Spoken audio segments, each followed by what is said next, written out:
ambalo linasikitisha sana. Wach malita inya.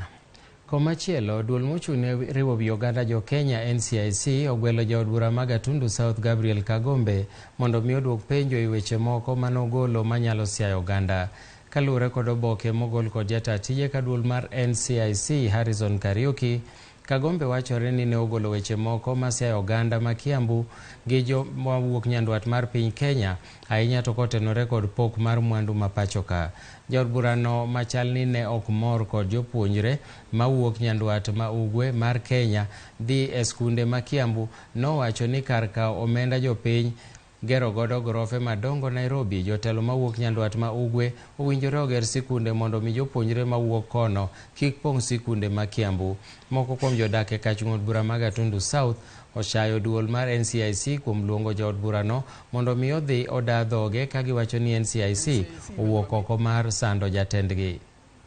Siwezi nikamuunga mkono kusema kulingana ile maneno alitamka wakati alikuwa anapeana basari watoto wakuwa wakisomea kwao, sababu hao watoto wenye wanakuja hapa kwetu hawatokangi na vitu zao maeneo yenye wametoka. Wanga wanakuja wanatumia facilities zetu hapa. Kuna wenye wanakondesha manyumba, wanakondesha hao watu. Kuna wenye wanauza chakula, maduka. Hao watu wanga wanasaidia kuinua uchumi wetu hapa Gatundu. Sidhani amesema hivyo. Sioni amesema hivyo hiyo kitu.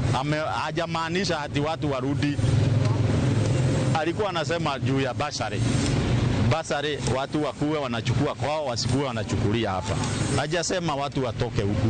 Kwanza huku tunahitaji mpaka wageni. Atahitaji watu watoke aje, na hao ndio wanatuletea investment huku. Kama hii NCIC yenye inataka kutualibia mambo na mipango ya mheshimiwa wetu Jiji Kagombe ambaye ni mbunge wa eneo hili la Gatundu South, tuachane nayo. Acha kwanza washughulike na wale wakuu wa serikali wenye wameimpa mabilioni, wenye wametufikisha hapa, uchumi imepanda. Hiyo kusema ati wanasema alisema hivi, alikuwa na maanisha aje?